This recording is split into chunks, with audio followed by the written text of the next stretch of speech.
इस अंदाज को पहले आप देखिए, तब समझाएंगे भारत की राजनीति में क्या परिवर्तन आ चुका है, क्या परिवर्तन आने वाला है और आज की जीत क्या मायने रखती है। लेकिन इस आवाज को पहले सुनिए।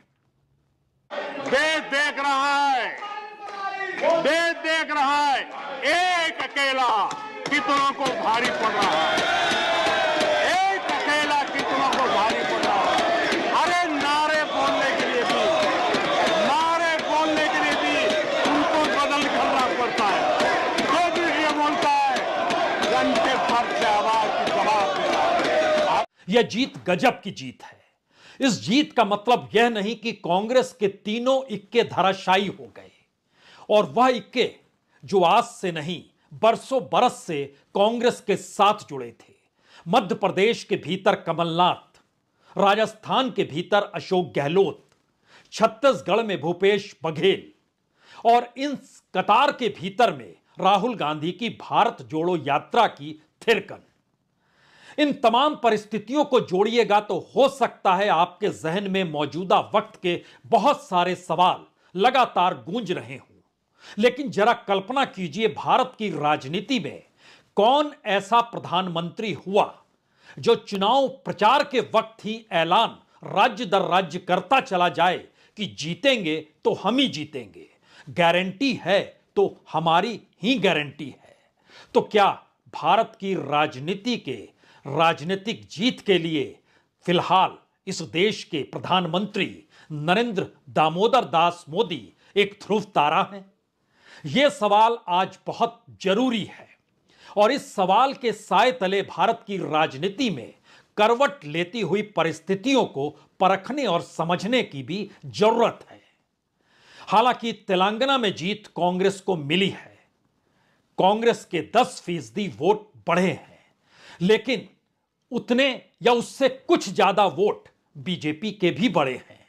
छत्रप की हार हुई है और इस देश के भीतर में 2011 के बाद कभी कांग्रेस की सरकार रिपीट हो नहीं पाई, यानी दोबारा जीत नहीं पाई। लेकिन 2014 के बाद इस देश में बीजेपी की सरकारें बार बार क्यों जीती, और हर दौर में बीजेपी की जीत के साथ उस राज्य की गवर्नेंस का सवाल या राज्य के मुख्यमंत्री का सवाल जरूर जोड़ा गया।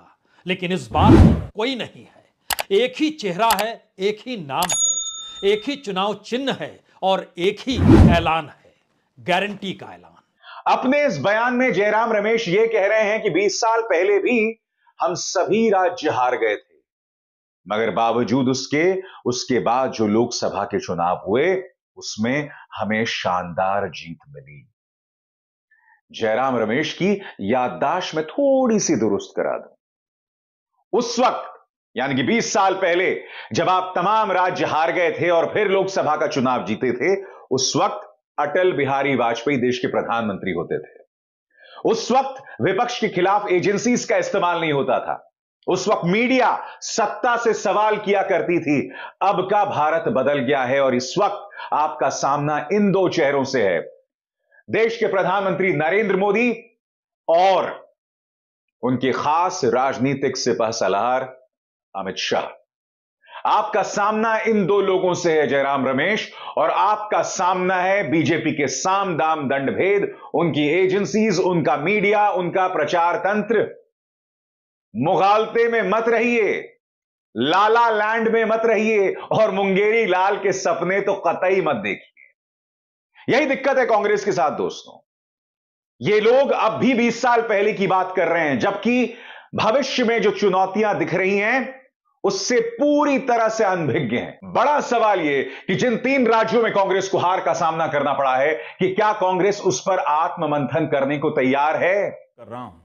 मीडिया इंटरव्यू में शिवराज सिंह चौहान ने मुख्यमंत्री का फैसला हमेशा केंद्रीय नेतृत्व पर छोड़ा। चुनावों के दौरान उन्होंने अशोक गहलोत की तरह कभी नहीं कहा कि मुख्यमंत्री का पद उन्हें नहीं छोड़ता है या वही मुख्यमंत्री हैं। अशोक गहलोत हार गए।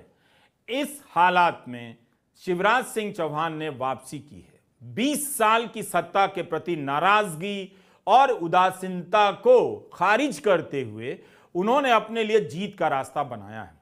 ऐसा नहीं था कि शिवराज सिंह चौहान को मीडिया हमेशा से ही नायक बता रहा था, जिस तरह से आज बता रहा है।